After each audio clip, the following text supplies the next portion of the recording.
It's Thursday. Let's get geeky on salt. For years, doctors and nutritionists have been telling us to cut back on salt in order to reduce the risks of health problems like heart attacks and strokes. But now there may be another reason to stay away from the salt. A recent study on rodents and cultured cells shows that dietary salt may help to promote a variety of autoimmune diseases, including multiple sclerosis, MS, and inflammatory bowel disease, IBD. The study's findings suggest that salt promotes the specialization of what are called Th17 cells, a type of immune cell. While these types of immune cells protect us from dangerous bacteria and fungi, they also have been identified in illnesses such as inflammatory bowel disease, multiple sclerosis, and psoriasis. Th17 cells mature from unspecialized T cells, and depending on their influences, they can be either beneficial to the body or destructive.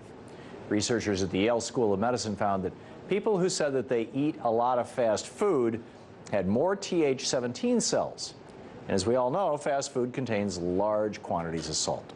To determine whether the salt was the culprit for the increased levels of Th17 cells, the researchers then spiked cultures in a petri dish of unspecialized T cells with sodium chloride, salt, and the results were alarming. A modest increase in the amount of salt radically increased the number of Th17 cells that matured in cultures, nearly 10 times. And these cells began to make inflammation-producing molecules, which means they were the bad type of Th17 cells, not the good type. We should note, too, that inflammation has been often tied to cancer. The researchers then tested whether this effect occurred naturally in animals.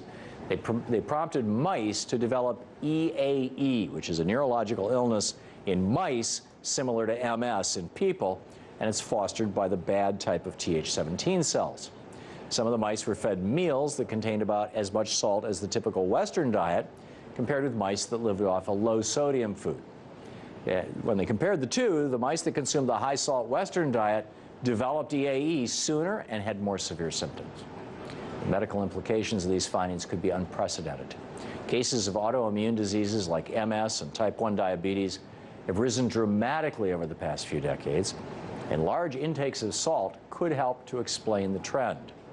So while scientists still need to confirm that salt is a definite factor in human autoimmune diseases, it's safe to say that something that has already been proven to promote heart attacks, strokes, obesity, and high cholesterol probably should be avoided.